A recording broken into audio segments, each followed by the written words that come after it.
Hello there. Merry Christmas. I hope that you have had a wonderful day and that you will continue to have wonderful days, but especially for the 12 days of Christmas, ending on the 6th of January with the Feast of Epiphany. I like to have all 12 days of Christmas. I do my best to earn them by keeping a good Advent. But you can't really earn them. They're not yours to have. If you receive days, then you receive a wonderful thing. It seems a shame knowing that they are not infinite in their number. It seems a shame to waste any of them. Oh, we have to rest, not only for the sake of our bodies, but for the sake of our minds, for the sake of our souls. We have to rest. But we can't allow rest to turn into the vice of laziness. It's easy to do, especially if you work a lot. If you work a lot, rest a little, do some more. If you don't work a lot, God bless you. You should study more. You should certainly pray more. Advice from me.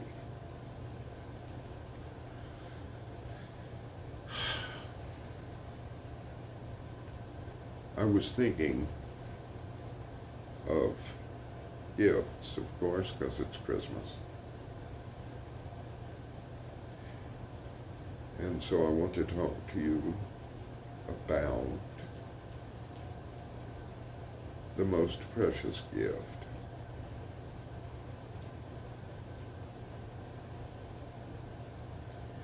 Everybody goes through hard times of one sort or another, don't they?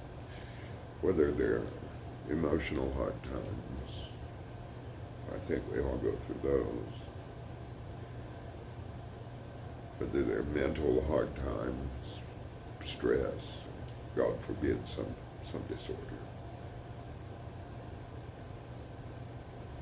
Or whether they're physical hard times because of disease or injury or lack of money. Well, a lot of people go through that, lack of money. But the most precious gift that you can give, the most precious gift you can receive, is, of course, love. And I was thinking about all of the people who, for their own reasons, have decided to love me. My parents, my brother and my sister, my friends, aunts and uncles and cousins and grandparents. My great-grandmother had the blessing of knowing her. And what a good person that she was.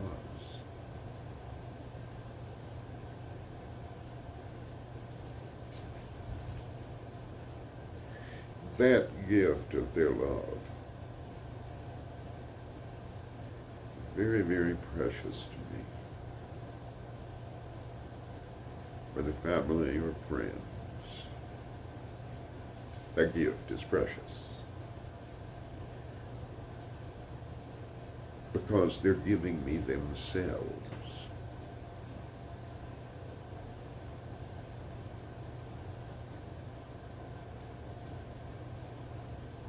My wife is the most precious of those.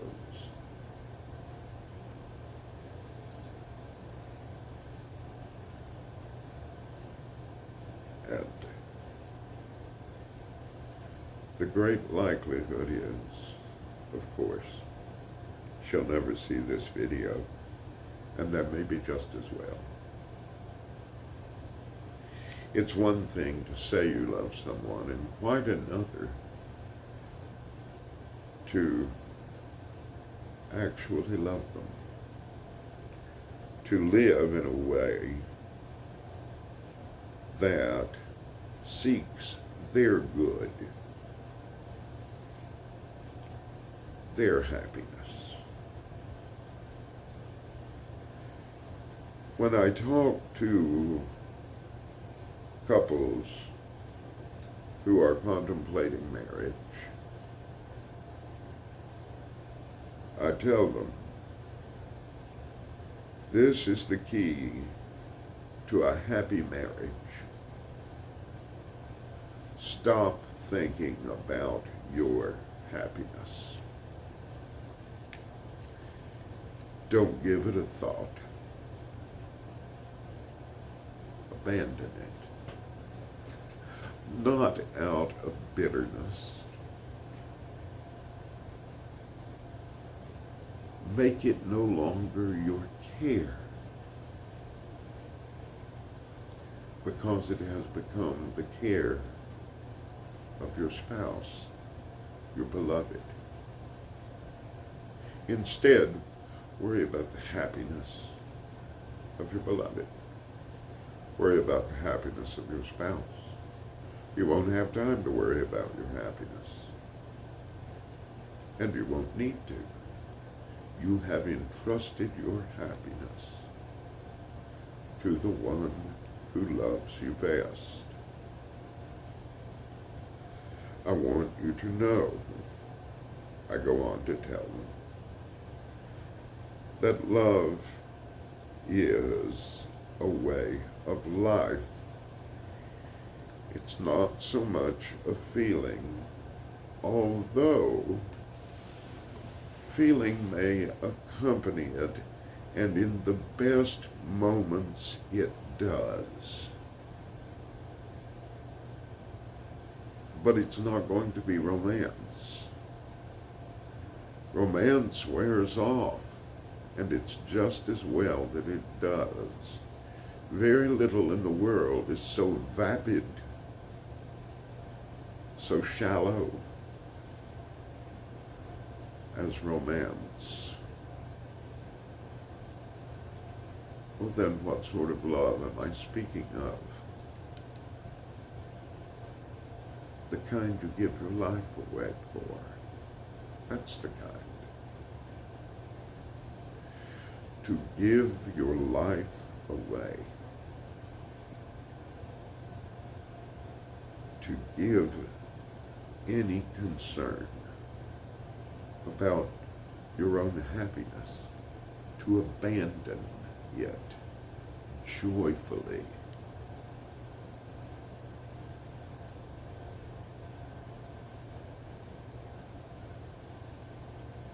Is to live by faith. You are being faithful to the beloved. The beloved is being faithful to you. The faith, the trust, the life of each belongs to the other. Because of that, you can probably walk on sunbeams. You are likely to work miracles. You will make the impossible happen. several times over the course of your life together.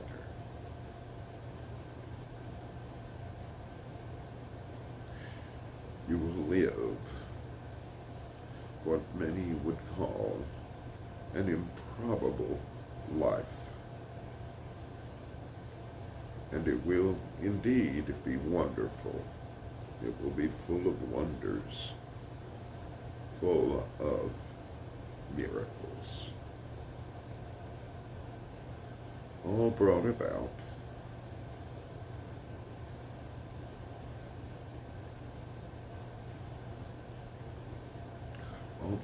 by that.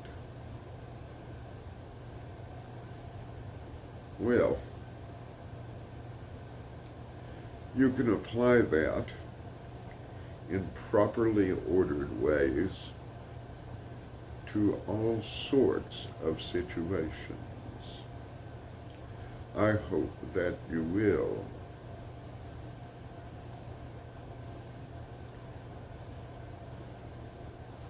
People ask me how I am sometimes. Often they ask me. And I will tell them I'm the happiest man I know. And I swear to you, I'm not lying. Well, Merry Christmas. Happy New Year. And I hope I'll get to see you soon. Good night.